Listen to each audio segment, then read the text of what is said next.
በሰጠው አስተያየት ላይ ላይቭ ትራንስሚሽን ነበርን እኛም እዛና ዘመቻ በኦኤምን ላይ ከዛ ጋር ተያይዞ ኦኤምን ይቅርታን ጠይቋል። ዘመቻ ተከፍቶበታል። እንደዚህ ሰፊ ዘመቻ ነው ሲደረግበት የነበረውና ለምንድን ነው እንደዚህ ኦሮሚያ ሚዲያ ኔትወርክ ላይ እንደዚህ አይነት ዘመቻ ሊደረግ የቻለው? እንግዲህ የኦኤምን ተጽዕኖ በዚህ ነገር ላይ ቀላል አይደለም። ሁሉም ያውቃል፣ ወዳጅም ባላንጣም የሚያውቀው ጉዳይ ከመሆኑ አንፃር በተለይ የባለፈውን ስርዓት በማሽመድመድ ረገድ ከህዝብ ትግል ጋር ተቆራኝቶ ከፍተኛ ስራ የሰራው ኦኤምን እንደሆነ የቅርብ ጊዜ ታሪክ ነው። ባለፉት አመታትም በተለይ የኦሮሞና የብሔር ብሔረሰቦች ድምጽ ለማፈን የሚፈልጉ ኃይሎች የሚያራምዷቸውን አጀንዳዎች ካውንተር በማድረግ የህዝቦችን ህልውና የህዝቦችን ራስን በራስ የማስተዳደር ታሪካቸውን የማቅረብ የእነሱን አመለካከትና ፍላጎት የማንጸባረቅ ስራ ላይ በከፍተኛ ደረጃ ኦኤምን እየሰራ ነው ያለው። ከዚህ አንፃር በስልጣን ላይ ያሉትን ቡድኖች እንዲሁም ደግሞ አመለካከታቸው ከኦኤምን ጋር ከላይ የሚንጸባረቀው አመለካከት አንፃር ተጻራሪ የሆኑ ኃይሎች ኦኤምንን ይፈሩታል፣ ይጠሉታል፣ እድሉን ካገኙ ያጠፉታል። ይሄንን ሲዘጋጁበት ነበር። በተለያዩ መድረኮች ላይ አጀንዳ ሆኖ ሲነሳ የነበረ ነው አውቀዋለሁ። ቢያንስ ለአንድ አመት በኢህአዴግ ስብሰባዎች ላይ ከዛ በኋላ በብልጽግና ከፍተኛ አመራር ስብሰባ ላይ የኦኤምን ተጽዕኖ እንዴት መቀነስ እንችላለን የሚል ለውይይት ቀርቦ የተለያዩ ውይይቶችና ስትራቴጂዎች የወጡበት ጉዳይ ነው። እንዲሁም ደግሞ በተለይ የቀኝ ዘመም ፖለቲካ የሚያራምዱ የብሔር ብሔረሰቦች መብት የብሔር ብሔረሰቦች ፖለቲካ የማይመቻቸው አህዳዊ ስርዓት መመለስ የሚፈልጉ ኃይሎች ኦኤምንን በጣም ኮናሉ። በሁለት ምክንያት ነው። አንደኛ ኦኤምን የያዘው ጠንካራ በህዝቦች ራሳቸውን በማስተዳደር ጉዳይ ላይ ኦኤምን የሚያንጸባርቀው ጠንካራ አቋም ብቻ ሳይሆን የሚያስተላልፈው መልእክትና በህዝቡ ላይ ያለው ተጽዕኖ አይዋጥላቸውም፣ አይፈልጉለትም። ሁለተኛ ኦኤምን ከጊዜ ወደ ጊዜ አድማሱን እያሰፋ በብሔር ብሔረሰቦች ቋንቋ እያቀረበ መምጣቱ በጣም ያሳሰባቸው። በተለይ ከምርጫው ጋር ተያይዞ በኦሮሚያ ላይ ተስፋ እየቆረጡ በሄዱ ቁጥር ወደ ደቡብ እያዘመሙ ነው ያሉት። የኦኤምን ደግሞ በደቡብ ስላሉ ብሔሮች በቋንቋቸው አገልግሎት እንዳላጋቸው እንዲያገኙ የአየር ጊዜ ይሰጣል። ይሄ ምርጫው ላይ ተጽዕኖ እንደሚኖረው ያም ብቻ ሳይሆን ፌደራል ስርዓቱን አፍርሶ አህዳዊ ስርዓት ለመገንባት እየተደረገ ያለውን ሩጫ የሚያደናቅፍ ነው ብለው ስለሚያስቡ በተቻላቸው መጠን ሰበብ ፈልገው የኦኤምንን ስም ማጠልሸት፣ የኦኤምንን ጋዜጠኞችና አመራሮች ማሸማቀቅ ብሎም ደግሞ በዛ ማሸማቀቅ የማይችሉ ከሆነ ማስፈራራት የማይችሉ ከሆነ ለመዝጊያ የሚያመቻቸው ምክንያት ለመደርደር አስበው ነው እየሰሩበት ያሉት። ለኔ ይሄ ሚስጥር አልነበረም፣ የማውቀው ጉዳይ ነው። አሁን በቅርቡም ያንን እንደ እድል ተጠቅመው ያደረጉት ዘመቻ በጣም ሚስጥሩን ያጋለጠ ነበረ። የሄዱበት ጥድፈት ለምሳሌ አቶ ንጉሱ በሰጡት መግለጫ ላይ በአዳማ በተካሄደው የኦፌኮ ስብሰባ ላይ ያሉት ስብሰባው ፊንፊኔ ጨፌራ ላይ የተካሄደው ሜክሲኮ በኦፌኮ ዋና መስሪያ ቤት ያ ብቻ አይደለም። የፕሬስ ግድፈት ካለ ስህተት ካለ ጥፋት ካለ የብሮድካስት ኤጀንሲ ያለ የብሮድካስት ኤጀንሲ ሳይናገር ነው የጠቅላይ ሚኒስትሩ ቢሮ በከፍተኛ ሁኔታ በቁጣ ሄደው። ያ ብቻ አይደለም፣ ነገሩ በጣም ያራገበው የገዢው ፓርቲ ልሳን የሆነው የፋና ቴሌቪዥን ነው። ይሄን ሁሉ ስታየው ኦኤምን እንደ ሚዲያ ለስርዓቱ ለገዢዎቹ ምን ያህል ፈተና እንደሆነና ምን ያህል እንደሚያስፈራቸው እና ምን ያህል እየተዘጋጁበት እንደሆነ ፍንትው አድርጎ የሚያሳይ ይመስለኛል። እንግዲህ አጀንዳው ኦኤምን ሆኖ እያለ በጉዳዩ ላይ ዜናም በፕሮግራሞች የተለያዩ ዘገባዎችን የሰሩ ሚዲያ ተቋማት ስለ ኦሮሚያ ሚዲያ ኔትወርክን እንኳን ለመጠየቅ አልሞከሩም። እኛም ከኛ ወገን የተጠየቀ ነገር የለምና ከዚህ ጋር ተያይዞ ከቀጥታ ስርጭቱ ጋር በተያያዘ የኦሮሚያ ሚዲያ ኔትወርክ በወቅቱ ስለተፈጠረው ነገር ይቅርታ ጠይቀዋል። ኦፊሻሊ ወጥቶ ይቅርታ ጠይቀዋል። አንተ ግን በአንጻሩ በፌስቡክ ገጽ ላይ ይቅርታ መጠየቅ አልነበረበትም የሚል አስተያየት ነው የሰጠውና ለምንድን ነው እንደዛ ያልከው? አንዱ በጣም የገረመኝ እዚህ ዳይሬክተር በነበርኩበት ወቅት ከብሮድካስት ባለስልጣን የሚመጡ ስሞታዎች ነበሩ። አንድ ጉዳይ ስንዘግብ ለምሳሌ የቅማንትን ጉዳይ ስንዘግብ ሌሎች ስንዘግብ የአንዱን ወገን ብቻ ነው ይዛችሁ ሄዳችሁት የሌላ ወገን አታሰሙም ይላሉ። በዛ ጊዜም ራሱ ተዘነ የሚለኝ ባለስልጣናቱ መናገር ስለማይፈልጉ እሺ ስለማይሉ መጨረሻ ላይ እንደውም ሲዝቱ የታየበት አጋጣሚ ነበረ ነው እንጂ የሚዛናዊ ማድረግ ያለማድረግ ፍላጎትም አልነበረም። ፋና ግን እኛን እየወነጀለ ያን የሚያክል በፕራይም ታይም ወደ 30 ደቂቃ እየወሰደ ሲዘግብ ወይም ምንን እየወነጀለ ሲዘግብ በአንድም ወቅት ኦኤምኤን አመራርን የኦኤምኤን ማኔጅመንት ደውሎ የእናንተ መልስ ምንድነው ለቀረበባችሁ ክስ ለቀረበባችሁ ወንጀላ የእናንተ መልስ ምንድነው የሚል አለመጠየቁ የሚያሳየው የብሮድካስት ህጉ በኦኤምኤን ላይ ብቻ ስራ ላይ እየዋለ እንደሆነ ህጉን ልክ ከነሱ በፊት እንደነበሩት እንደነ በረከት ስምኦን አሁን ያሉት ሰዎችም ህጉን የገዢውን ፓርቲ ፍላጎትና የገዢው ፓርቲ ግብረ አበሮች ፍላጎት ለማስፈጸሚያ ብቻ እንደሚተረጉሙት ህጉ ትናንትና እኮ ተፈጥሯል። ትናንትና ራሱ የባሪ ነገር እኮ ይገርማል። ውሎ ሳያድር አዋረዳቸው። በመንግስት የተዳደረው የኢትዮጵያ ፕሬስ ኤጀንሲ በጣም የጠቅላይ ሚኒስትሩን እና የጠቅላይ ሚኒስትሩን ቢሮ ክብር በሚያሳጣ መልኩ የተዘጋጀ ፎቶሾፕ ለጥፏል። ስህተት ነው ብለዋል። እስካሁን ግን ከብሮድካስት ኤጀንሲ የወጣ ዜና የለም። የነፋናም ለሌሎችም የሚያወጡ ነገር የለም። ጠቅላይ ሚኒስትር ቢሮማ ዞር አላለም። ኢንፋክት ጣት ወደኛ ለመቀሰር ሲዘጋጁ ሲመረምሩ ጋዜጠኛው የነሱ ሆኖ ስለተገኘ አብረው የተቀመጡበት ሁኔታ ነው ያለውና ህጉን ተገን አድርገው ኦኤምኤንን ለማሽመድመድ ለማዳከም ኦኤምኤን ሲባል ደግሞ ሚዲያውን ብቻ አይደለም በነገራችን ላይ የኦሮሞ ህዝብ ለማዳከም ድምጹን ለማፈን እያደረጉ ነው ያሉት። አይደለም በግል ሚዲያ፣ በመንግስት ሚዲያ፣ በኤቢሲ በተለያዩ ሚዲያዎች በጣም በድራማ መልክ ይሁን በኢንተርቪው መልክ ይሁን በዜና መልክ ይሁን በጣም አሳፋሪና አስነዋሪ ጸረ ኦሮሞ ፕሮፓጋንዳ ሲተላለፍ ይውላል። ረጃጅም ላይ ኢንተርቪውዎች ኦልሞስት አሁን የኦሮሞ ፖለቲከኞችን እጅ ሰጥተው ከአዳማያን ጋር የበለጸጉትን ካልሆነ በስተቀር የኦሮሞ ፖለቲከኞችን የኦሮሞ ተወላጆችን ምሁራኖችን ማናገር ኮምፕሊትሊ ትተዋል። ስለዚህ ይሄንን የነሱን የሚዲያ አፈና ባላንስ እያደረገ ያለው ኦኤምኤን ነው። በተቻለ መጠን ኦኤምኤንን ማሸማቀቅ ካልተቻለ ለማፈን ስለሚፈልጉ ህጉን ተገን እያደረጉ ነው። ይቅርታ መጠየቁ ትክክል አልነበረም ያልኩት ቴክኒካሊ ለምን እንደተደረገ ይገባኛል። ግን ጫወታው ስለተፈጸመ ምናምን አይደለም።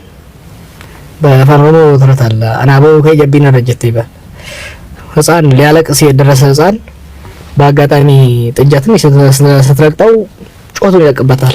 ኦሬዲም ባቅሮታል ማለት ነው። ከዚህ አንፃር ቀድሞውንም የዘጋጁበት ስለሆነ እናንተ ይቅርታ መጠየቁ ምንም ለውጥ አያመጣም። ያ ብቻ ሳይሆን እውነቱን ለመናገር ይቅርታ የሚያስጠይቅም ነገር አላየሁም። ካድሬዎቹ ይገባኛል ቢጮሁ ቴሌቪዥን ውስጥ ያሉ ሰዎች ሚዲያ ውስጥ ያሉ ሰዎች ለምሳሌ የብሮድካስት ሰዎች ይሄንን ሲሪየስ ብለው ከወሰዱ ሊገርመኝ ነው የሚችለው። ምክንያቱም አውቃለሁ ቴክኖሎጂውን ላለፉት 6 አመታት በቴሌቪዥን ውስጥ ነው ያለው። የቴክኖሎጂው እንዴት እየተለወጠ እንዳለ አውቃለሁ።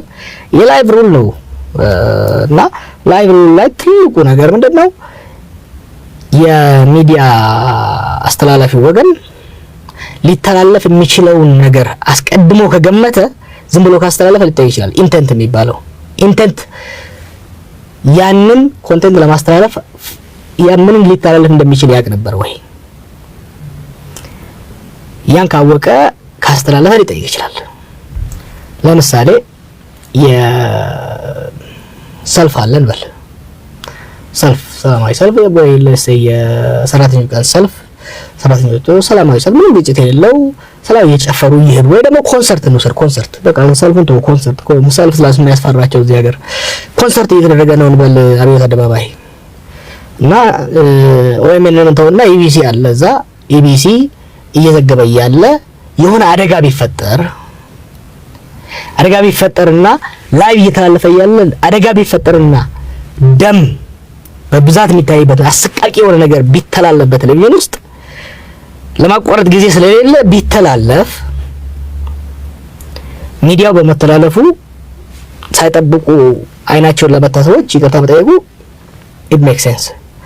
ሚዲያውን ግን ክሪሚናላይዝ ለማድረግ ለመወንጀል የሚያስችል ምንም ነገር የለም። ምክንያቱም ሚዲያው ኮንሰርት ይካሄዳል እንጂ ችግር ይፈጠራል ብሎ አስቀድሞ ለሚያስብ የሚያስችለው ምንም መረጃ ስላልነበረው ማለት ነው።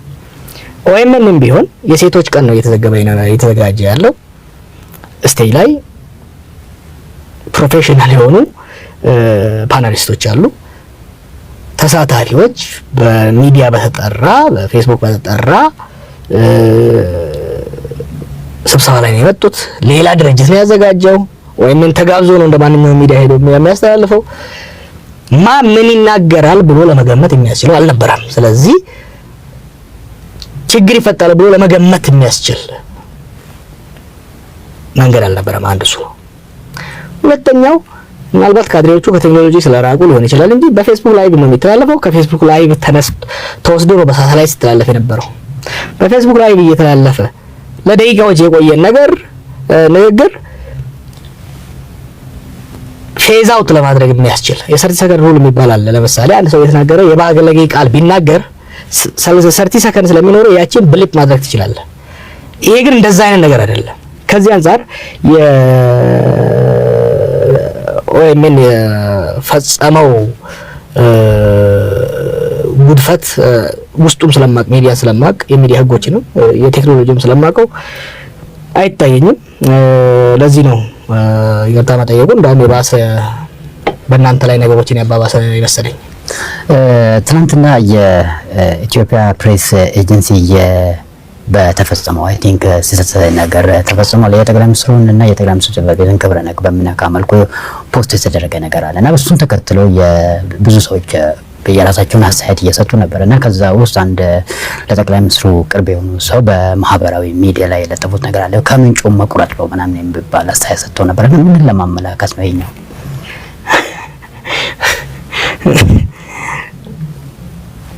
ችግር አለ እኮ እዚህ ሀገር እዛ ቤተ መንግስቱ የተሰበሰቡ ሰዎች ይችንንም ሀገርንም ዓለምንም እየተረዱ ያለ አይመስለኝም። በፈጣን እየተለዋወጠ ባለ የሚዲያ ካልቸር ውስጥ ቴክኖሎጂ ውስጥ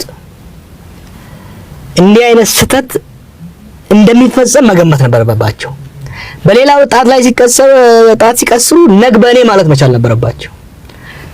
እኔ አሁን የፕሬስ ድርጅት ያደረገው ልጅ ተራ ስህተት ሊሆን እንደሚችል ነው መገመተው። መጀመሪያ አውርዶ ዳውንሎድ ያደረገው ፎቶ ሊኖር ይችላል፣ የተለያዩ ፎቶ ሊኖር ይችላል። ዜናው መጣ ከመርጫ ቦርድ ቶሎ መለጠፍ ነበረበት፣ መሽቀዳደም ነበረበት። ሁላችሁም የምታደርጉት ነው በሚዲያ ውስጥ ያሉ ሰዎች። ተሳስቶ የኛው ምናልባት የምርጫ ቦርድ ሎጎ ብሪግ አድርጌ ለጥፋ አያይዛለሁ ብሎ ሌላ ፎቶ ሳደርገው ስለነበረ እኔ አሁን ያ የሰራው ጋዜጠኛ አጠፋ ማለት አልችልም። ምክንያቱም ማአት ፎቶ ስለጥፍ ስለነበረ ተሳስቼ ሌሎች ፎቶዎችን ለጥፍ ነበር። ድሮ ተዝካላ አሜሪካ እያለሁ የአንድን ፖለቲከኛ ፎቶ ለመለጠፍ አስቤ የሌላም ፖለቲከኛ መለጠፍበት ጊዜ ነበር። ምክንያቱም ማአት ፎቶ ፋይሎች ስለሚኖር ያም ልጅ በዚህ መልኩ ሊያደርገው ይችላል። ይሄን እንኳን ማሰብ አልቻሉም። ለቀጣ ሸር ነው ያለበት። ስለዚህ ይሄን ሸር የሚያደርጉት ኦሮሞዎቹ ናቸው። ስለዚህ ከነወይመና ገና ከነጃዋር ጋር ይያዛሉ። ቶሎ ብለና ያይዛለን ብለው ግር ብለው ሲሄዱ ነው ከጀነሬተሩ ገነዱን ጎትተው ምን ብለው ሄዶ በቀጥታ ራሳቸው ቢሮ ይሄን ያደረገው ልጅ ደግሞ ለነሱ በጣም የሚቀርብ ሰው ሆኖ ተገኘ እና human error is common። የሰው ልጅ ስህተት ይሰራል። ስህተትን ያንዱን ስህተት በጣም አጋነህ ከሄድክ ነገ ባንተ ደግሞ ይመጣል። ይሄ በተለይ በመንግስት ተቋም ደረጃ ሲደረግ፣ በጠቅላይ ሚኒስትር ቢሮ ደረጃ ደግሞ ሲደረግ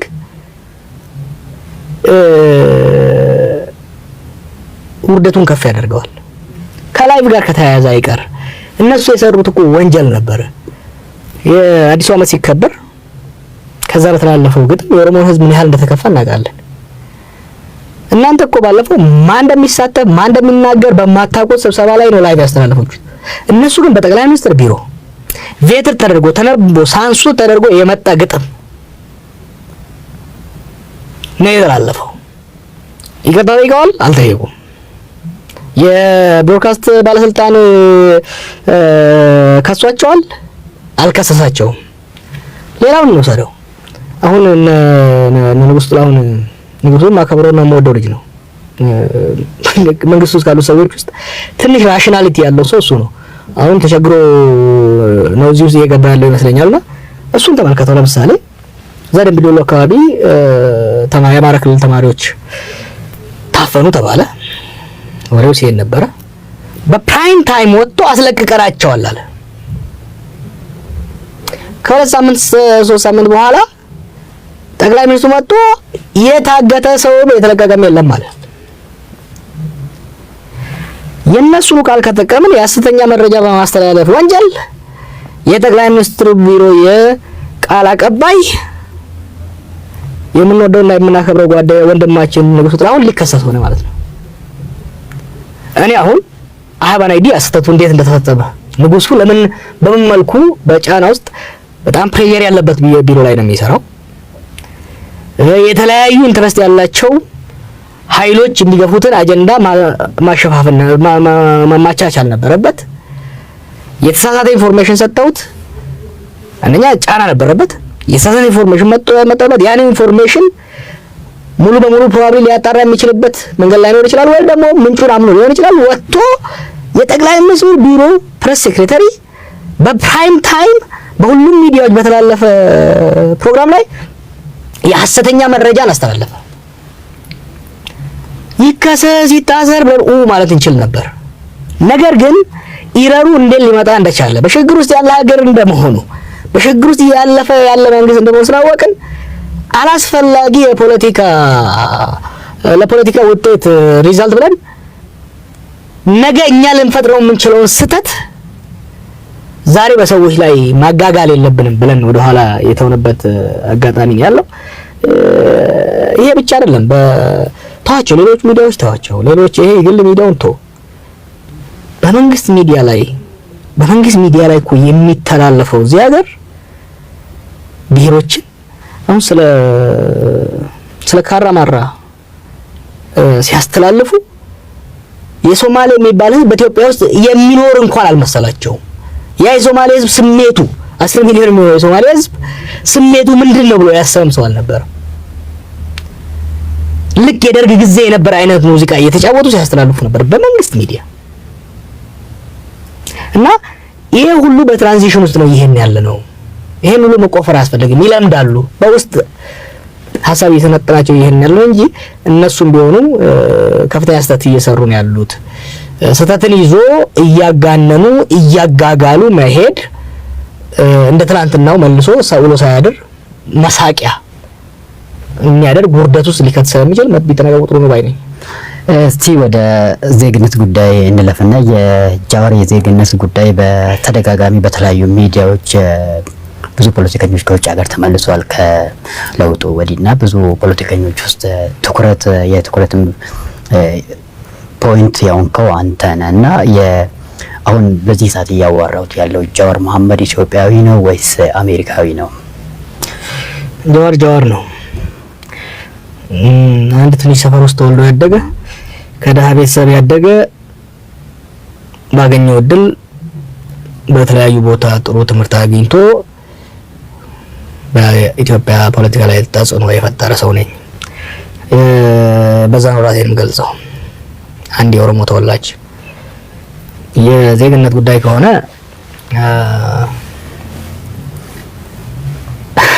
የሚገርመው እኮ ቪክቲማይዝ ያደርጉና እንደገና ሊከሱ ይፈልጋሉ። እኔ የውጭ ሀገር ዜግነት የወሰድኩበት እኔ ከዚህ ሀገር የወጣው በስኮላርሺፕ ነው። ገና በ17 ዓመቴ ነው ስኮላርሺፕ አግኝቼ ወደ ሲንጋፖር ሄጄ ከዛ ወደ አሜሪካ ሄጄ እዛ ትምህርት ላይ እያለሁ አክቲቪዝም ውስጥ ገባው። አክቲቪዝም ውስጥ እያለሁ ፓስፖርቴን አስድሱልኝ ብዬ ወደ ኤምባሲ ላኩ። እንዳሰዱልኝ ተጠየቅኩ። እዛ አሰራሩ ምንድነው? ፓስፖርት ማሳደስ ከፈለክ አሻራ እና የፓስፖርት ክፍያውን ከማመልከቻ ጋር መላክ ነው።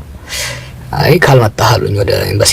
ሌላ ሰው አይሄድም። እኔ ካልመጣህ ሲባል ጊዜ እቺ ካልመጣህ ምን አመጣት ብዬ የአሜሪካን ፓስፖርት ለማግኘት ዜግነት ለማግኘት ተገደድኩ። በዛውም ሲሄድ ነበር ደስተኛ ነኝ። አሜሪካ ሀገር ኑሮዬም የአሜሪካ መንግስትም የአሜሪካ ህዝብም ሀገሩን በጣም ነው የደገፈኝ። ያስተማረኝ ህዝብ ነው። ፓስፖርት ሰጥቶኝ በዓለም ላይ ተንቀሳቅሼ ለህዝባችን ድምጽ እንደሆነና እዚያ ሀገር ላይ ሲደረግ ነበረው የነጻነት ትግል ድጋፍ እንዳደርግ ረድቶኛል። ለውጥ መጥቶ ወደ ሀገሬ ስመጣ ግን አሜሪካን አመስግኜ ትዝ ካለ እዚህ ሀገር ስመጣ አሜሪካን ያመሰገንኩት አሜሪካን አመስግኜ ተሰናብቼ ከእንግዲህ በኋላ የትውልድ ሀገሬ ገብቼ ኑሮዬም ሞቴም አገልግሎቴም ኃላፊነቴም ለህዝብ መወጣት አለብኝ ብዬ ነው የመጣሁት። ስለዚህ ወደ ሀገሬ መመለስ የራሴ ውሳኔ ነበር። ወደ ምርጫ ፖለቲካ ለገባ ስል ደግሞ ዜግነቴን መተው ስለነበረብኝ ፕሮሰሱን ጀመርኩ።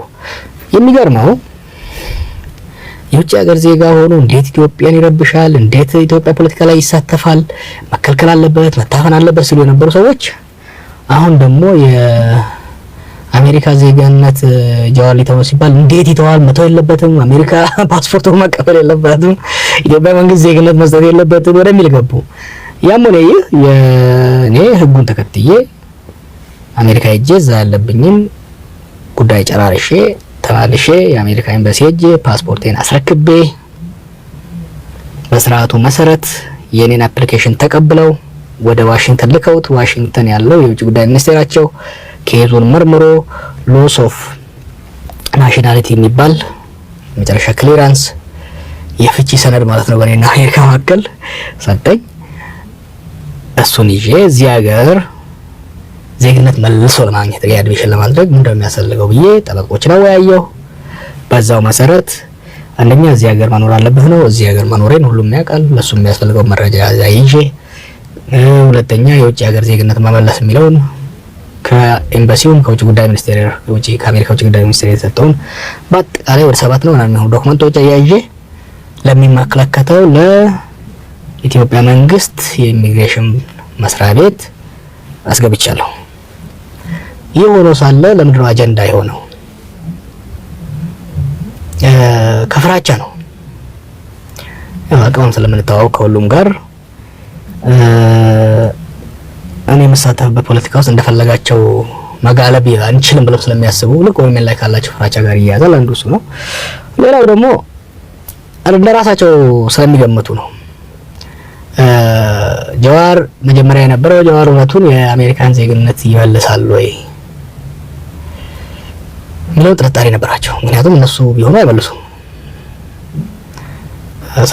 ስለማንተዋወቅ በደንብ ለምን እንደምንቆም ለምን አላማ እንደቆምን ለምን አላማ ወደ ፖለቲካ እንደገባን ስለማይረዱ አይደለም የአሜሪካን ፓስፖርት አይደለም የአሜሪካን ዜግነት ህያው የሆነችውን ህይወታችንን ለኦሮሞ ህዝብ ለህዝባችን እኩልነት ለዲሞክራሲ ለማስተላለፍ ወሰን የገባንበት ጉዳይ ስለሆነ ይሄን ባለመረዳት ይፈራል፣ ዜግነት አይተውም የሚል ግምት ነበራቸው።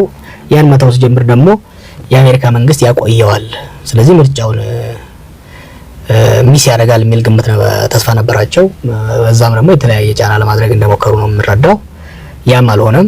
ምክንያቱም አሜሪካኖች በህግ የምትተዳደር ሀገር ከመሆኑ አንፃር ያን በፍጥነቱ ጨረሱት። ይሄንን ተስፋ አድርገው ነው ይሄንን አጀንዳ ማድረግ የጀመሩት አስቀድመው። ያ ግን አጀንዳ ሊሆን አልቻለም። ጉዳዩ በኢትዮጵያ ኢሚግሬሽን ባለስልጣናት እጅ ነው ያለው። እኔ በበኩሌ በህጉ መሰረት አንድ ሰው የውጭ ሀገር ፓስፖርት ከመለሰ አገሩ ተመልሶ መኖር ከቻለ ያንን የሚያመላክት መረጃ ለኢሚግሬሽን ካቀረበ የሀገሩን ዜግነት ተመልሶ ይቀበላል ያገኛል ስለሚል እኔም ኦፌኮም እኔ የዚህ ሀገር ዜግነት እንዳገኘው ነው የምናውቀው። በዚህ ነው እየተንቀሳቀስን ያለው። የኔ በህግ ባለሙያዎች አማካሪዎችም ይሄ ነው ያሉት። ከኢሚግሬሽን ሰዎችም ምንም ሞክሳቸው ነገር የለም። በአሰራሩ ነው እየሄዱ ያሉት። ነገሩን እያስፏጨ የነበረው የምርጫ ቦርድ ነው። ለምን እንደሚያስፏጩት ልማት ስራ ያለባቸው የኔ ጉዳይ ለምን ስራ እንዳደረጉ በራሳቸው ላይ አላስፈላጊ ትችት እንዲቀርብ ለምን እንዳደረጉ ብዙም አልረዳም። በነገራችን ላይ እኔ ብቻ አይደለም በውጭ ሀገር ዜግነት የተመለስኩ ፖለቲከኛ፣ አብዛኛው የኢትዮጵያ ፖለቲከኛ በሰብአዊ መብት ጉዳይ ላይ በፖለቲካው ሲሳተፍ የነበረ ወይ የጎረቤት ሀገር ፓስፖርት ማውጣት ነበረበት ወይ ደግሞ የምዕራቡን ሀገር ፓስፖርት ማውጣት ነበረበት። ለውጥ መጣ ብለን ስንመለስ ደግሞ ያንን ፓስፖርት ነው ይዘን መጣ ነው።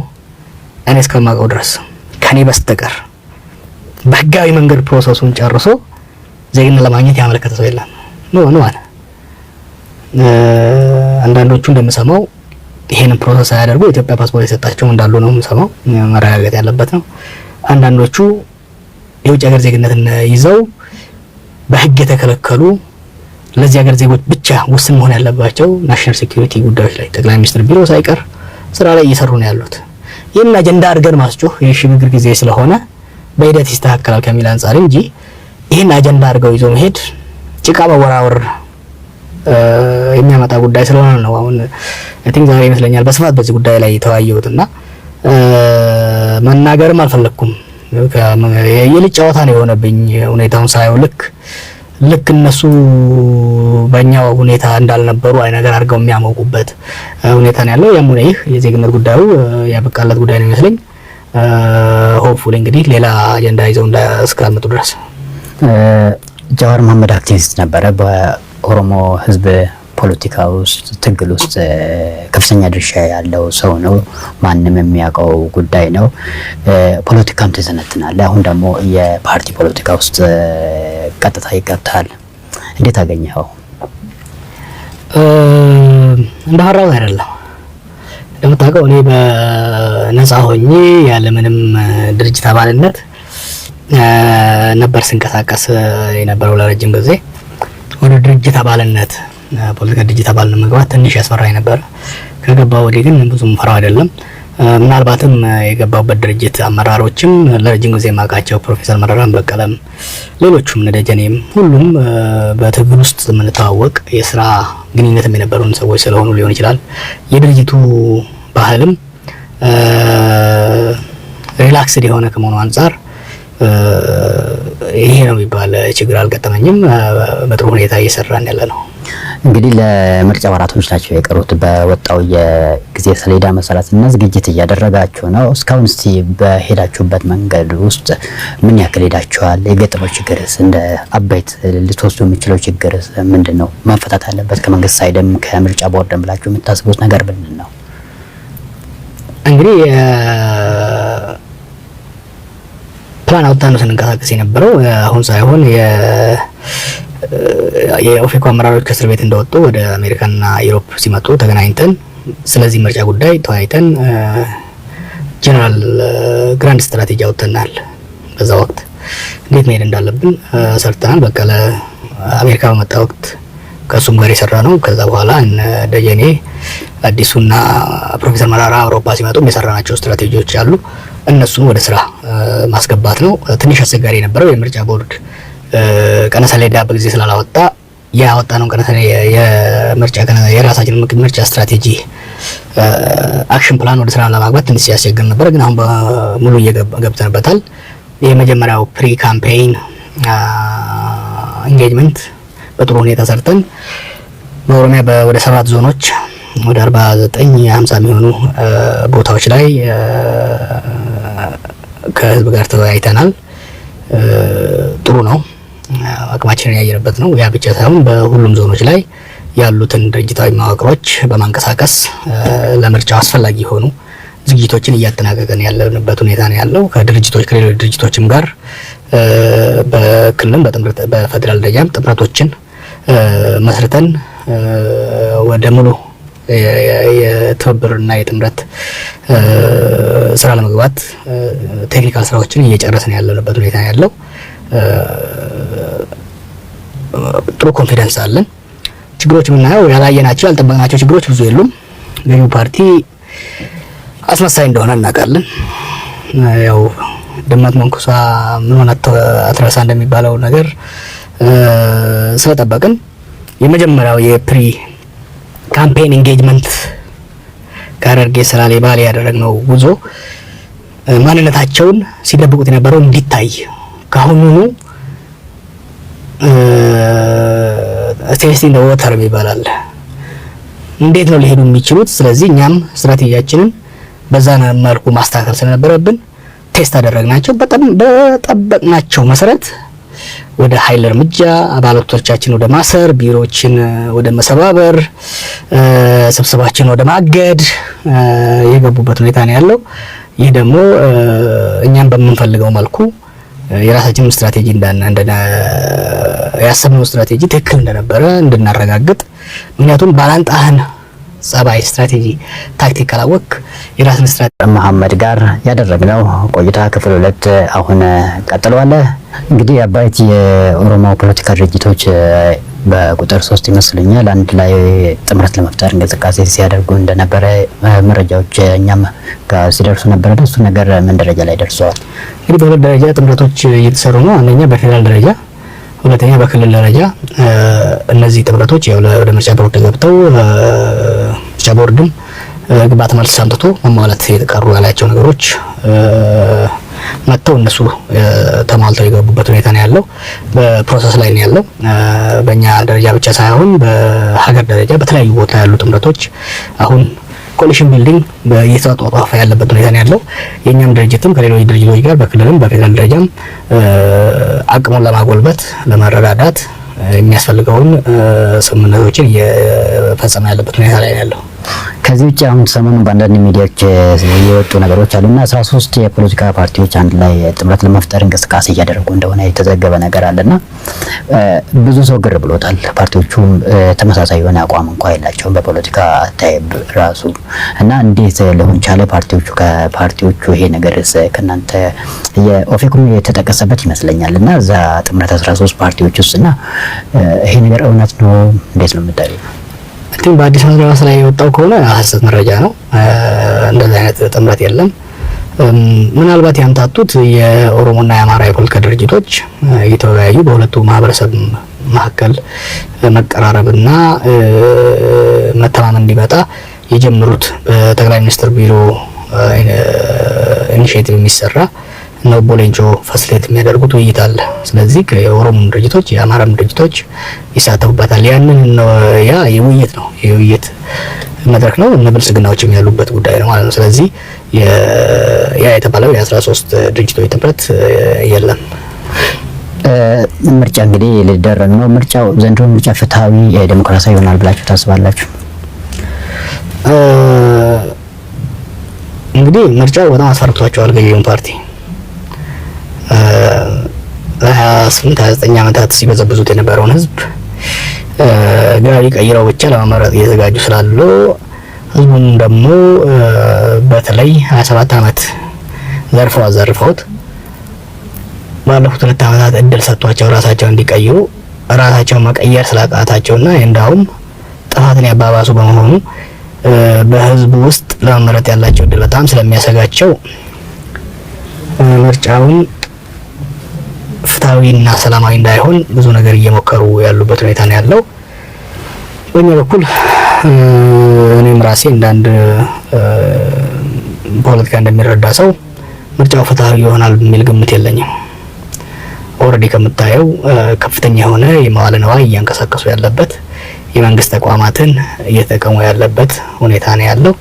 ስለዚህ ኮምፒቲቲቭ የሆነ ፌር የሆነ በተቃዋሚውና በገዢው ፓርቲ መካከል ተመጣጣኝ አቅም ይዞ ለመንቀሳቀስ ፕሌይንግ ፊልዱን መጫወቻ ሜዳውን የማስተካከል ስራ ስላልተሰራ ፍትሃዊ ይሆናል ብዬ አላስብም።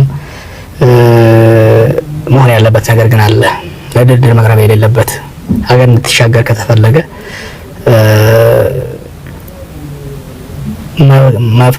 መሆን ያለበት ግዴታ አለ።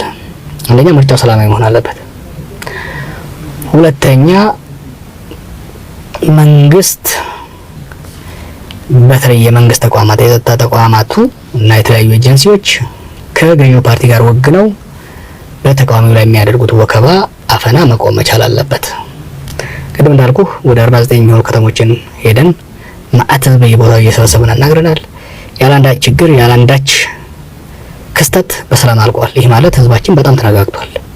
የዛሬ ዓመት ተኩል አካባቢ የተመጣ ያለ መረጋጋት ሁኔታ ነበረ። የተወሰነ ደረጃ አናርኪ አይነት ነገር ታይ ነበረ፣ ስርዓት አልበኝነት ታይ ነበረ። አሁን ፖሊስ በሌለበት ምንም በሌለበት ህዝባችን በጣም በተረጋጋ መልኩ ፀሐይ አሮር ባለበት ሁኔታ በጣም ተረጋግቶ ራሱን በራሱ አደራጅቶ የሚንቀሳቀስበት ሁኔታ አለ። ከዚህ አንፃር ከህዝቡ የሚመጣ ለምርጫው ስጋት የሚሆን ከህዝቡ የሚመጣ ምንም ነገር የለም። ያን ነገር ካደረግን በኋላ የምናየው የፖሊስን የመንግስትን ኃይል ተጠቅሞ የተቃዋሚ አመራሮችን ማሰር፣ ማፈን በወያኔ ጊዜ የነበረው ተቃዋሚውን እየሰበሰቡ ጦር ላይ ብር ሸለቆ የሚያፍሱት አይነት ነገር በአዲስ ተጀምሮ አሁን በአዋሽ 40 የሚሊተሪ ካምፕ ወደ 1200 እስከ 1500 የሚገመቱ ሰዎች ከባሌ፣ ከአርሲ፣ ከሸዋ፣ ከሀረርጌ ሰብስቦ እየታሰረበት ያለበት ሁኔታ አለ። ለምን ነገር ካለ ምርጫው ምርጫ ያደርገው። ያ ብቻ ሳይሆን እንደገና ተመልሰን ወደ ከዜሮ መጀመር የሚያደርግ ውሃ ቀዳ ውሃ መለስ የሚያደርግ አይነት ሁኔታ ነው ያለው። ስለዚህ የኔ መልእክት ለተቃዋሚው ኦሮሚያ ውስጥ ማለት ሌላውን ተቃዋሚ ምርጫው ፍትሃዊ ማለትም ኮምፒቲቲቭ ባላንስ ይሆናል ብላችሁ አትገምቱ፣ አትጠብቁ። ምርጫው ግን ሰላማዊ ያለ ጸጥታ ኃይል አፈናና ጣልቃ ገብነት እንዲካሄድ መጠየቅ መቻል አለባቸው። ብልጽግናዎች ትልቅ ብር አላቸው። ከነጋዴው እያስፈራሩም የሚቀበሉት በሚሊዮን የሚቆጠር ገንዘብ በቢሊዮን የሚቆጠር ገንዘብ ካዝናቸው እያስገቡ ነው። ከተለያዩ ወዳጅ ሀገራትም ትልቅ ገንዘብ የሀገሪቱን ሕግ በሚጥስ መልኩ ትልቅ ገንዘብ ወደ ካዝናቸው እያስገቡ ነው። የመንግስትን በጀት ለካድሬ ማሰልጠኛ ለካድሬ ዱርጎ እየተጠቀሙበት ያሉት ስፋይን ያላችሁን ገንዘብ እንደምትበልጡ እናውቃለን። ያን ገንዘብ ተጠቀሙ። ምንም እንኳን ፌር አንጠይቅም ከነሱ ፌር የሆነ ምርጫ አንጠብቅም ከነሱ ፍሪ የሆነ ምርጫ ግን እንጠይቃለን። ገንዘቡን እንደፈለጋችሁ ተጠቀሙ። የመንግስትን ማዋቀር ባጃችሁ ስላሉ እሱንም ተጠቀሙት። ምንም እንኳን ህጋዊ ባይሆንም ተጠቀሙት። ብዙም አንከራከርም። ግን ምርጫው ሰላማዊ ይሁን። የጸጥታ ኃይሉን ጣልቃ አታስገቡ። አባላቶቻችንን አትሰሩ። ቢሮአችንን አትዝረፉ። ህግን ተገን አደረጋችሁ እያስመሰላችሁ የምታደርጉትን ማዋከብ አቁሙ። የእናንተ ገንዘብ የእናንተ ድርጅታዊ አቋም ብዛት እና የኛ አነስ ያለች አቅም ለምርጫ ይግቡና ይወዳደሩ። ካሸነፋችሁን ተቃዋሚነት እናውቃለን እሰየው ብለን ተቃዋሚ እንሆናለን። ካሸነፍን የተሸናፊነት መብታችሁን የተቃዋሚ መብታችሁን አክብረን ሰላማዊ ሽግግር እንፈጽማለን። ማንቀበለው ግን ማንም ሰው የማይቀበለው እዚህ ሀገር ውስጥ ምርጫን ለማጭበርበር ከምርጫ በፊት ተቃዋሚን በማዋከብ በመግደል በማሰር በማባረር በማፈን የስብሰባን በመከልከል እንደ መለስ ዜናዊና እንደ በረከት ስምኦን ዘመን እንሄዳለን የምትሉ ከሆነ ያን እንታገላችኋለን። ያ አይፈቀድም። ምክንያቱም ይሄን የማድረግ መብት የላችሁም። ይሄን የማድረግ መብት አብሮጌት አድርገውታል። የዚህ ሀገር ህዝብ ይሄንን ያገኘውን ነጻነት በልመና ሳይሆን ከነሱ አለቆች ከብልጽግናዎች አለቆች ፈልቅቆ በደሙ ባጥንቱ ያመጣው መብት ነው። ይሄን አሳልፎ አይሰጥም። ስለዚህ ለሀገር መረጋጋት የሚያስቡ ከሆነ ለራሳቸውም ሌጋሲ የሚያስቡ ከሆነ ያላቸውን የኢኮኖሚ አድቫንቴጅ ያላቸውን ተቋማዊ አድቫንቴጅ ተጠቅመው ምርጫውን ግን ነጻ አድርገው የመጫወቻ ህጎቹን ፍሪ አድርገዋቸው የመጫወቻ ሜዳውን ክፍት አድርገው እንግባባት። ለምን ፈሩት? እንግባባት። በገንዘባቸው ከተማመኑ አዲስ አምጥተናል በሚሉት አይዲዮሎጂ ከተማመኑ 7 ሚሊዮን አባል አለን በሚሉት ከተማመኑ እኛም ባለችን 7 ብትሆን ባለችን አባል ገንዘብም ትንሽ ከዚህም ከዛ አካባቢዎቻችን በመንሰበሰባትም ገንዘብ በስትራቴጂያችን ምክንያቱም እኛ በእውነት እንበልጣቸዋለን። ህዝብ ውስጥ ባለን ክብርና ህዝብ ውስጥ ባለን ተአማኒነትና ተቀባይነት እንበልጣቸዋለን፣ በስትራቴጂ እንበልጣቸዋለን። እንግባ። እነሱ አድቫንቴጅ አላቸው። አድቫንቴጅ ያላቸው ጉዳይ አለ። ቅድም ያልኩት የተቋም የገንዘብ ጉዳይ አለ። እኛም አድቫንቴጅ አለ። ያለን ክሬዲቢሊቲ በህዝብ ውስጥ ያለን ድጋፍ፣ በህዝብ ውስጥ ያለን ተአማኒነት ይዘን እንቀርባለን። እነሱ ገንዘብ ይዘው ይቀርባሉ፣ እኛ ክሬዲቢሊቲ ይዘን እንቀርባለን። ምርጫ እንገባለን። እስቲ የዚህ ሀገር ህዝብ ማን ይምረጥ እንዴ? ግን አያሳፍርም እንዴ? ጠቅላይ ሚኒስትሩ ከዴይ ዜሮ ጀምሮ በሀገራችን ሰላማዊ፣ ፍትሃዊ፣ ነፃ ምርጫ ለመጀመሪያ ጊዜ በእኔ አመራር ስር ይካሄዳል ብሎ ደጋግሞ የተናገረው ገና ከአይምሯችን ውስጥ ሳይደርቅ እንደገና ዛሬ ወደ ማፈን፣ ወደ ማሰር፣ ወደ ማስፈራራት የሚካሄድበት ነው። እዚህ ሼም ያ ብቻ አይደለም። በጉልበት ለማፈን መሄድ ለኃይለ ሥላሴ ካልሰራ፣ ለመንግስቱ ካልሰራ፣ ለመለስ ካልሰራ አሁን ይሰራል ብሎ የሚታሰብበት፣ በተለይ ደግሞ ሀገር በጣም ፍራጃይል በሆነችበት ሁኔታ ወደዛ የሚሄድበት ነገር ያሰጋኛል። ለወንድሞቻችን የምመክረው የትላንትናው መንገድ ወደ ትላንትናው ነው የሚመልሰን እንጂ ወደ ነገው አያሻግረንም። ወደ ነገው የምንሻገር ከተፈለገ ከዚህ በፊት ያልሞከርነው እንሞክረው። ከዚህ በፊት ያልሞከርነው ምንድነው? ነፃና ሰላማዊ ምርጫ ማካሄድ ነው። ነፃና ሰላማዊ ምርጫ እናካሂድ፣ እንወዳደር፣ ያለንን ለህዝብ እናቀርብ፣ አንዱን ይተች። ህዝባችን ግን በነፃ ፍላጎቱንና ውሳኔውን ያሳውቀን።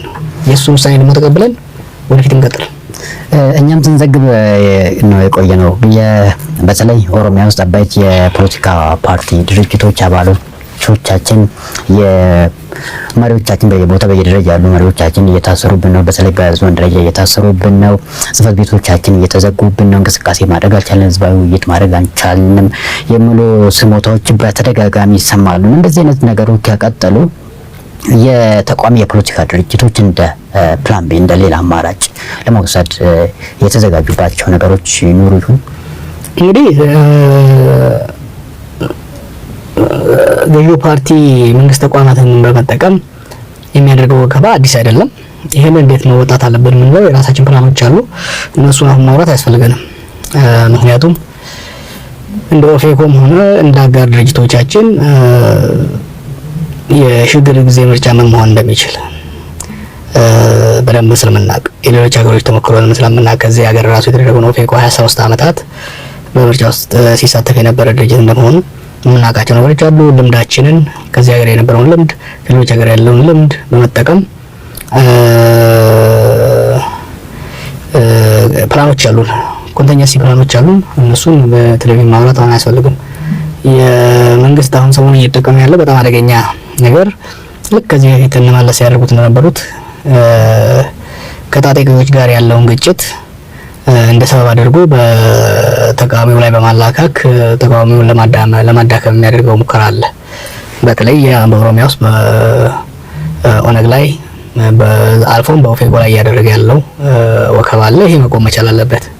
ምክንያቱም በተለይ የኦሮሚያን የውስጥ ፖለቲካ በደንብ የማይረዱ ወገኖች እንዲረዱ ስለምፈልግ ሰሞኑን በመንግስት ሚዲያዎች የሚተላለፈው ፕሮፓጋንዳ ሀሰት መሆኑን መረዳት መቻል አለባቸው። የኦሮሞ ነጻነት ግንባር ለረጅም ጊዜ በትጥቅ ትግል ሲታገል እንደነበረ ሁላችንም እናውቀዋለን። ሆኖም ግን ይሄ ለውጥ ሲመጣ ወደ ሀገር ለማምጣት ሲወስን ትጥቅ ትግል እንዲያበቃለትና ሰላማዊ ትግል ለመሳተፍ ወስኖ ነው የመጣው። በዚህ ረገድ ኤርትራ የነበረውን 1300 ወታደር ለመንግስት አስረክቧል። አገር ቤት የነበረው ወታደር በማስገባት ሁኔታ ላይ የነበሩ አለመግባባቶች ለመፍታት በተደረገ ጥረት የአባገዳ ካውንስል ተቋቁሞ ካውንስሉ መንግስትንና ኦነግን አቀራርቦ የአባገዳ ካውንስል ወታደሮቹን አስገብቷል። አንገባም ብሎ የቀረው አንጃ ራሱን ከኦነግ አርቋል። ኦነግም መንግስት በጠየቀው መሰረት ከእንግዲህ በኋላ የትጥቅ ትግል አላካሄድም፣ በእኔ እዝ ስለሚንቀሳቀስ ምንም አይነት የኦነግ ወታደር የለም፣ ከመንግስት ጋር የነበረኝ የጦርነት ግንኙነት አክትሞለታል፣ ከእንግዲህ በኋላ ሰላማዊ ፓርቲ ነኝ ብሎ የፌዴራል መንግስት፣ የክልል መንግስት፣ እኛም የቴክኒካል ኮሚቴ አባላት ባለንበት ተፈራርሞ አልቋል። ይህንን ተረድቶ ነው የምርጫ ቦርድ ለኦነግ ሰርቲፊኬት የሰጠው። ስለዚህ ኦነግ ሰላማዊ ፓርቲ ነው። በሰላማዊ እየተንቀሳቀሰ ነው ያለው። እየተንቀሳቀሱ ያሉ ሌሎች አንጃዎች ከኦነግ ራሳቸው ለጥለው በሌላ ስም እየተንቀሳቀሱ ያሉት መንግስት ከነሱ ጋር ያለውን ጉዳይ ህግ የማስከበር ይሁን የጸጥታ ጉዳይ ወይም ደግሞ ሰላማዊ ማምጣት ጉዳይ ከነሱ ጋር ተባብሮ መፍታት ይገባዋል እንጂ በኦነግ ላይ በማላከክ ኦነግን ከፖለቲካ ምህዳሩን ለመግፋት የሚደረገው አዝማሚያ በጣም አደገኛ ነው። ለሀገር በጣም አደገኛ ነው። ለዚህ መንግስትም በጣም አደገኛ ነው። ቅድም እንዳልኩት ውሃ ቅዳ ውሃ መልስ ውስጥ መግባት የለብንም። ይሄንን በመተው ከኦነግም ሆነ ከሌሎች ፖለቲካ ድርጅቶች ጋር በፖለቲካ ምህዳር ውስጥ መወዳደር፣ መፎካከር በተለያየ ቦታ የሚንቀሳቀሱ ታጣቂ ኃይሎች በአማራ ክልል የሚንቀሳቀስ የታጣቂ ኃይል አለ። በኦሮሚያ ውስጥ የሚንቀሳቀስ የታጣቂ ኃይል እንዳለ እናውቃለን። ከነዛ የታጣቂ ኃይሎች ጋር ከሆነ እኔ እንደምመክረው በሰላማዊ መንገድ በድርድር በጠረጴዛ ዙሪያ ልዩነቶችን መፍታት፣ መንግስት አካላት እንደሚሉት ደግሞ በኃይል እናስከብራለን ካሉ በዛ መሞከር እንጂ ያንን ጉዳይ አመጡ ወደ ፖለቲካ ምህዳራችን በማምጣት የፖለቲካ ምህዳሩን ማጥበብና የፖለቲካ ምህዳሩ ውስጥ መስቀልቅልነት መፍጠርን ስለሚሆን ወደዛ ባይሄዱና የፖለቲካ ምህዳሩን በማስፋት ከፍተኛ ምስጋና አልፎ የኖቤል ሽልማት የተገኘለት አመራር አሁን ደግሞ ተመልሶ ያንን የፖለቲካ ምህዳር ምርጫውን ስለፈራ ብቻ ሰበብ እየደረደረ ወደ ማጥበብ የሚሄድበት አካሄድ ለሀገራችን ጠቃሚ አይደለም። ከዛ እንዲቆጠቡ መምከር ወዳለሁ። እንግዲህ በዚህ ሀገር የሚታወቅ ነገር አለ። ከኮሮጆ ጋር ተያይዞ ከምርጫ ጋር ተያይዞ ብዙ ጊዜ ኮሮጆ ይገለበጣል የሚባል ሀሳቦች ይነሳሉና ዘንድሮ አይ ቲንክ ምህዳሩ የተለየ ይመስለኛል። በብዙ ትግል ነው ይሄ ህዝቡ ይሄን ለውጥ ያመጣ ይሄ ለዚህ ምርጫ እየደረሰውና አሁን በተጨባጭ ኦሮሚያ ውስጥ ኮሮጆ መገልበጥ ይቻል ይሆን ዘንድሮ? አይቻልም። ይሄ እንዳይቻል በቂ ንቃተ ህሊና አለ፣ በቂ የትግል ልምድ አለ። ይሄ በቀላል የመጣ ለውጥ አይደለም። ህዝባችን ለሶስት ጉዳዮች የታገለው ባለፉት 50 ዓመታት፣ አንደኛ በማንነቱ ተከብሮ፣ በማንነቱ ስንል በቋንቋው ተናግሮ ተጠቅሞበት አሳድጎ ባህሉ ተከብሮለት ታሪኩ ተነግሮለት መኖር የሚፈልግ ህዝብ ነው። በክልሉ ላይ ፈጣሪ በሰጠው ሀብት ላይ መዘረፍ መበዝበዝ አብቅቶለት መልማት ይፈልጋል። ሶስተኛና ወሳኙ ሁለቱንም ለማሳካት ሁለቱን የማንነትን ጥያቄ ከሞላ ጎደል እየመለሰ የመጣበት ሁኔታ አለ። የኢኮኖሚ ጉዳይም ቢሆን አትሊስት ወያኔዎች ሲያደርጉት የነበረውን የብዝበዛ የማስቀረት ሁኔታ ተችሏል። ግን ማንነትንም ለማጎልበት በኦሮሚያ የኦሮሞን ማንነት ለማጎልበት በኢትዮጵያ የህብረ ብሔሮች የጋራ ማንነትን ለማጎልበት በኦሮሚያ የክልሉ ህዝብ የኢኮኖሚ ተጠቃሚ የልማት ተጠቃሚ ከድህነትና ርዛት የሚወጣበት የፖሊሲ ውስጥ ለመግባት እንዲሁም ደግሞ በኢትዮጵያ ከድህነት አረንቋ የምንወጣበትን የኢኮኖሚ ፖሊሲ ነክፈል ለመሄድ ትልቁና ወሳኙ የቀረን ህዝባዊ መንግስት መመስረት ነው። ህዝባዊ መንግስት መመስረት ማለት በህዝብ የተመረጠ ከቀበሌ አንስቶ እስከ ፌደራል ደረጃ በነፃ ምርጫ በሰላማዊ ምርጫ በህዝቦች ፍላጎት ላይ የተመሰረተ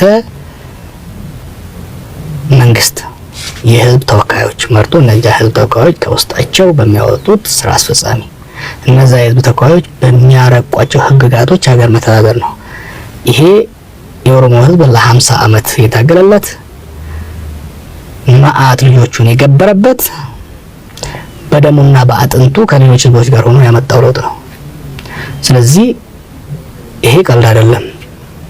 እንደ አንጀማ ወስዶ መሄድም አያስፈልግም። ስለዚህ ኦሮሚያ ውስጥ በእርግጠኝነት መናገር የምችለው ኮሮጆ ሰርቃለው፣ ይህንን ምርጫ እንደ ድሮ አጭበርብሬ አምታዝቼ አባርሬ ዘርፌ ኦሮሚያን አስተዳድራለሁ፣ ኦሮሚያ ኢትዮጵያን አስቀጥላለሁ የሚል ጤነኛ ሰው አይመስለኝም። ለዛ የሚያስብ እብድ ብቻ ነው።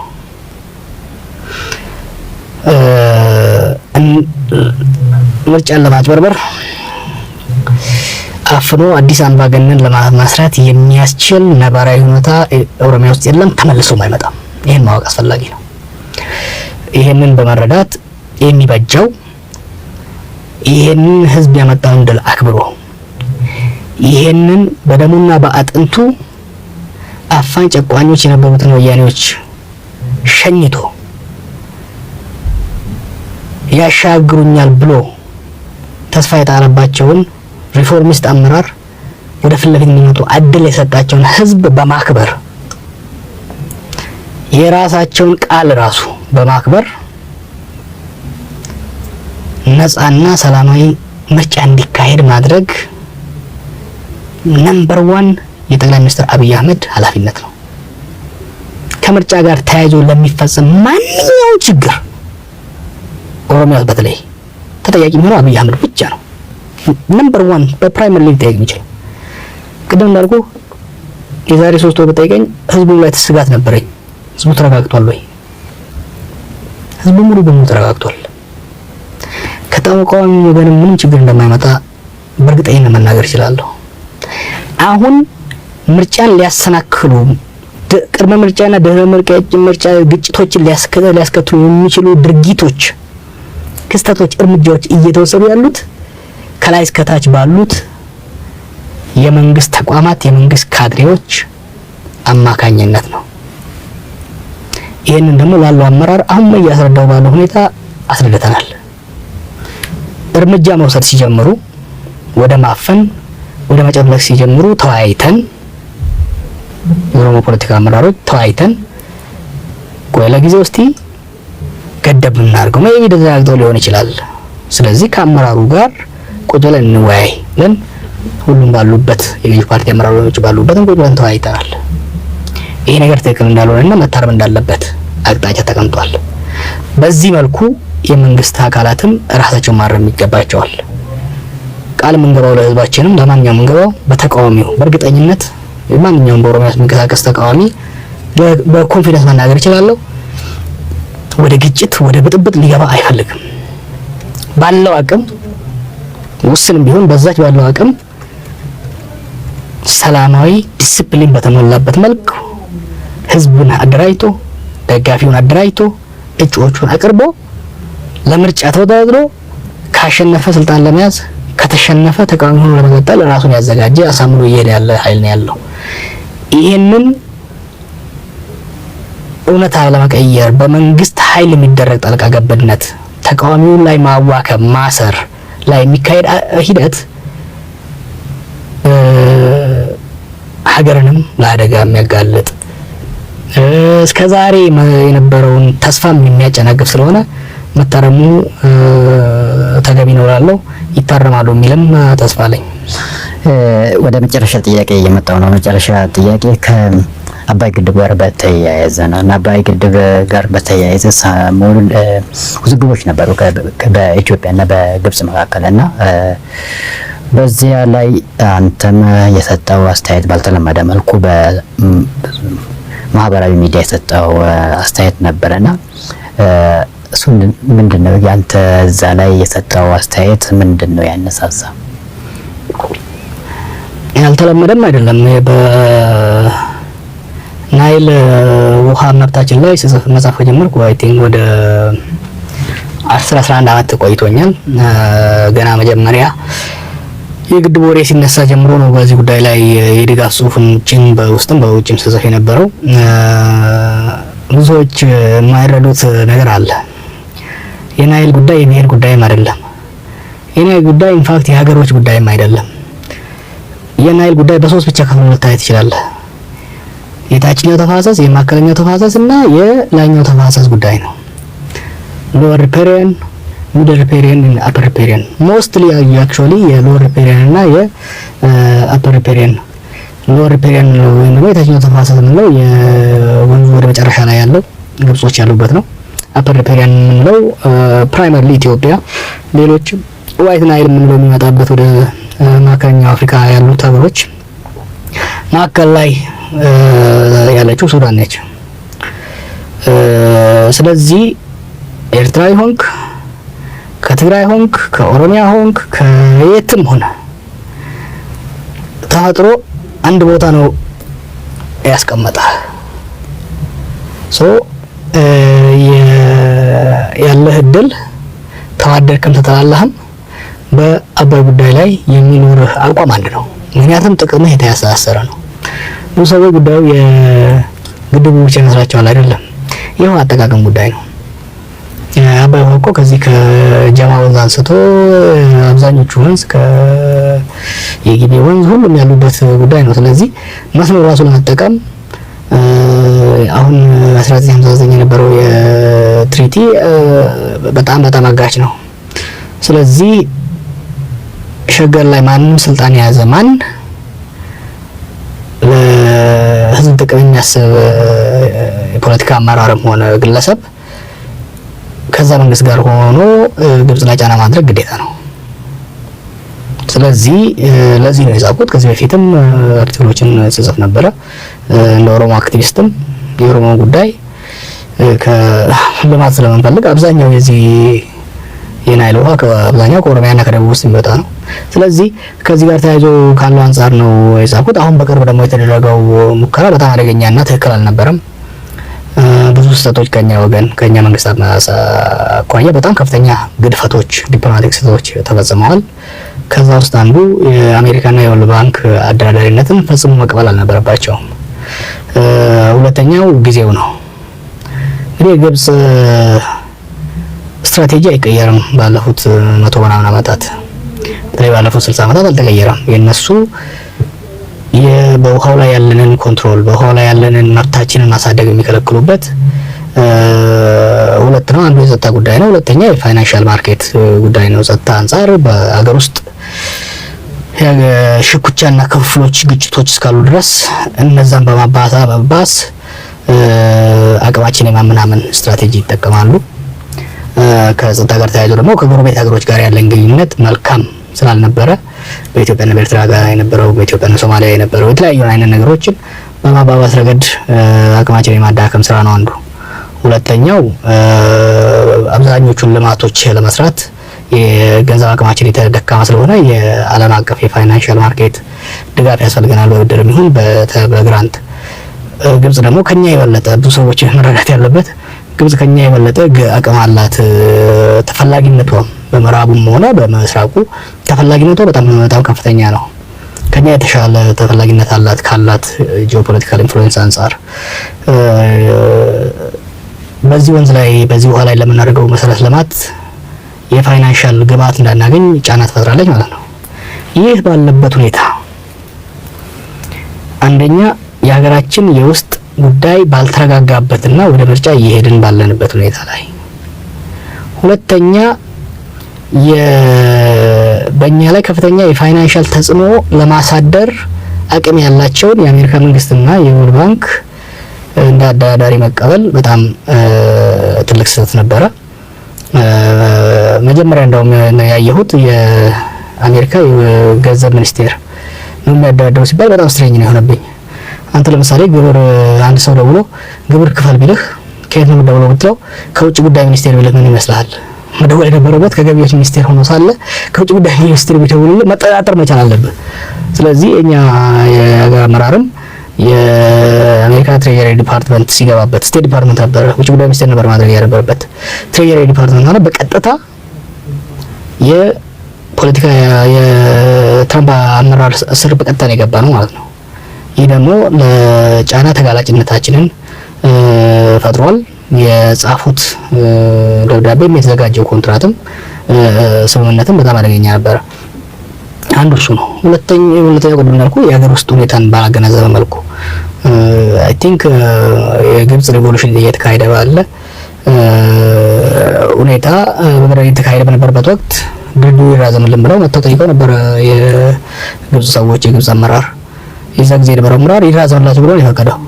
አሁንም ቢሆን ጠቅላይ ሚኒስትሩ ይሄ ችግር ባለበት ሁኔታ ውስጥ ወደ ድርድር መግባት አልነበረበትም፣ እምቢ ማለት መቻል ነበረበት። ሁለተኛ ደግሞ የብድርና የድጋፍ ገንዘቡን ከወንዙ ጋር ሲያያዩት እምቢ ማለት መቻል ነበረበት። በዚህ ወገን በዚህ ሳይድ 9 ቢሊዮን እንሰጣለን ይልሃል በግራ እጁ፣ በቀኝ እጁ ደግሞ እቺን ከፈረምክ ይልሃል። ስለዚህ አሁን በጣም አጣብቂኝ ሁኔታ ውስጥ ገብቷል ጠቅላይ ሚኒስትሩ አጣብቂኝ ሁኔታ ውስጥ የገባበት ስህተት ስለፈጸመ ይሄ ስህተት ደግሞ ተደጋጋሚ እያየነው ነው። በናይል ጉዳይ ላይ በጣም የበሰሉ ሰፊ ልምድ ያላቸው ዲፕሎማቶች፣ አመራሮች ባሉበት እነሱን ማሳተፍ ሲገባ እነሱን ባለማሳተፍ በሩጫ የተደረገ ስለሆነ አደጋ ውስጥ ያለው አሁንም ቢሆን መንግስት ከድርድሩ ራሱን ማግለል መቻል አለበት። ከድርድሩ ራሱን አግልሎ ከምርጫ በኋላ ሀገር ከተረጋጋ በኋላ ወደሚለው መሄድ መቻል አለበት። ያን ካላደረገ አደጋ ውስጥ ነው የምንገባው ማለት ነው። በእኔ በኩል ያሉኝን ጥያቄዎችን ጨርሻለሁ። በአንተ በኩል እስቲ መጨመር አለበት ይሄ ነገር ብለህ የምታስብ ነገር ካለ መጨረሻ አስተያየት ልውሰድና ወደ ማገባደዱ እንሄዳለን። ብዙም ጨምር የለውም። ሁሌም እንደምለው እዚህ ሀገር እድሎች ይመጣሉ፣ ሽግግሮች ይመጣሉ፣ ይጨናገፋሉ። ህዝባዊ መንግስት ለመመስረት ዲሞክራሲያዊ መንግስት ለመመስረት በመፈቃቀድ መንፈቃቀር በእኩልነት ላይ የተመሰረተ የሀገር አንድነት ለመመስረት ባለፉት 50-60 ዓመታት ከመንግስቱ ነው ጀምሮ ከፍተኛ ትግል ተካሂዷል። አምባገነናዊ ስርዓቶችን ቢያንስ 3 የመገርሰስ ችለናል። በሶስቱም ሽግግሮች ውስጥ በሚሰሩ ስህተቶች ወደ ዲሞክራሲ መሻገር አቅቶን ወደ አምባገነን ስርዓት የሄድንበት ሁኔታ አለ። አምባገነናዊ ስርዓቶቹ ደግሞ የሀገራችንን ችግር በጉልበት ለመፍታት በሚያደርጉት ሙከራ ከፍተኛ የህዝብ እልቂት ብቻ ሳይሆን የልማት የእድገት መቀጨት ፈጥሯል። አሁንም ልክ እንደ አውሮፓውያን አቆጣጠር 75 አካባቢ ያየነው ድባብ ወደ ሀገራችን እየመጣ ነው ወይ ደግሞ 92 እንመለስ በወጡ ጊዜ ያየነው አይነት ድባብ ነው እያየን ያለ ነው። አሁን 75 ላይ አይደለም ያለው፣ 92 ላይ አይደለም ያለ ነው። አሁን ሀገር በጣም በተዳከመበት ሁኔታ የስቴት ፍራጃይሊቲ የመንግስት ተቋማት አቅም በጣም የተዳከመበት ሁኔታ፣ የህዝብ ንቃተ ህሊና በጣም በጨመረበት ሁኔታ ውስጥ ነው ያለ ነው እና ሀገሪቷ አምባገነናዊ ስርዓትን ለመሸከም የሚያስችል ሁኔታ የላትም። አምባገነናዊ ስርዓት ቢመሰረትም በጉልበት ችግሮችን ለመፍታት መሞከሩ ስለማይቀር ያ ደግሞ የባሰ ውስብስብ የባሰ ግጭት ወደ ሀገር መፍረስ የሚያደርሰን አደጋ ውስጥ ነው ያለው። ስለዚህ አመራሩም ጠቅላይ ሚኒስትሩም ጨምሮ አሁን እያደረጉ ያሉት አዲስ አምባገነናዊ ስርዓት ለመመስረት የሚያደርጉት ግስጋሴ እብደት ነው።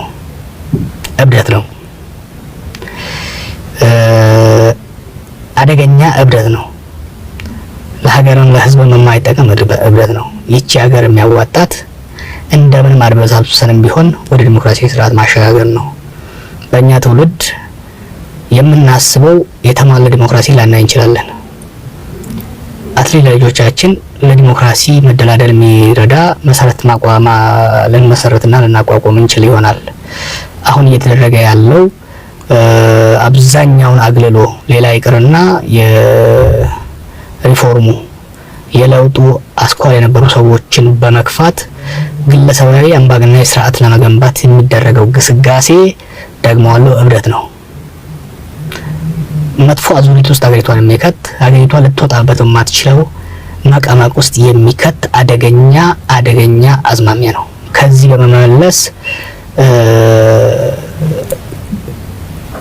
ምርጫው በሰላም እንዲካሄድ ጉዳዮች በጦርነትና ጦር በመስበቅ ሳይሆን በውይይትና በድርድር እንዲፈቱ ማድረጉ የተሻለ ነው። ይሄ ለአመራሩ ያለኝ መልእክት ነው። ለተቃዋሚው የአምባገነናዊ አሰራሮች ስለመጡ ብቻ ተስፋ በመቁረጥ በምርጫው ላይ ተስፋ ወደ መቁረጥና ያው ነው ብሎ ወደ ሌላ መግባት አያስፈልግም። ለምርጫው በዲሲፕሊን በአንድነት በስትራቴጂ ወደ ምርጫው መገስገስ ያስፈልጋል፣ መዘጋጀት ያስፈልጋል። በምናደርጋቸው እንቅስቃሴዎች ፍጹም ሰላማዊነት፣ ህጋዊነትን ተላብሰን መቀጠል መቻል አለብን።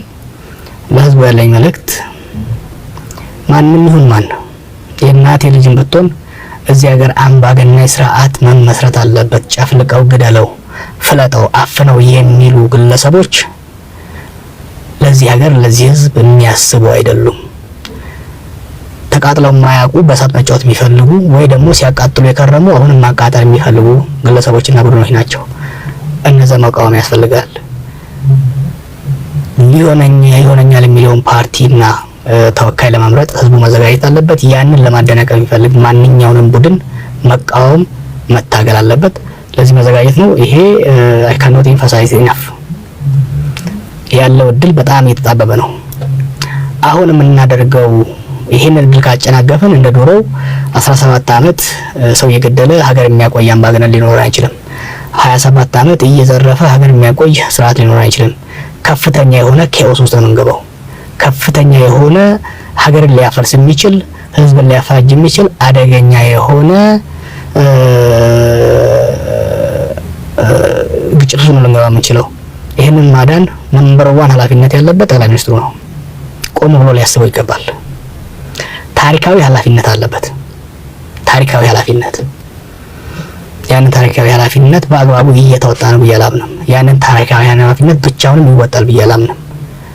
የብቻ ግስጋሴን በማቆም ከሀገሪቷ ምሁራን ጋር ከሀገሪቷ ልሂቃን ጋር በመወያየት ሀገርን በተረጋጋ መልኩ ወደ ማሻገሩ ያለን እድል በጣም የጠበበ ስለሆነ የተረፈችውን አጭር ጊዜ በመጠቀም ምርጫው ሰላማዊ በሆነ መልኩ እንዲካሄድ ሰላማዊ በሆነ ተቃውሞ ባልታፈነበት ጭቅጭቅ፣ ንዝንዝ፣ ረብሻና ግጭት በሌለበት እንድናደርግና ልክ በሰላማዊ ትግል ለውጥ አምጥተን ዓለምን እንዳስደመም ነው ዛሬም ሰላማዊ ዲሞክራሲያዊ ምርጫ አካሂደን ስማችንን የበለጠ እንድናድስና ለህዝባችንም የተፈነጠቀው ተስፋ እንዳይጨልም የበለጠ እንዲበራ እንዲሄድ እንድናደርግ መልእክት አስተላልፋለሁ። ፖለቲከኛ ጀዋር መሐመድ እዚህ ስቱዲዮአችን በመገኘት ለሰጠን ሰፊ ማብራሪያ በኦሮሚያ ሚዲያ ኔትወርክ አድማጭ ተመልካች ስም አመሰግናለሁ። እንግዲህ ተመልካቾቻችን ከፖለቲከኛ ጀዋር መሐመድ ጋር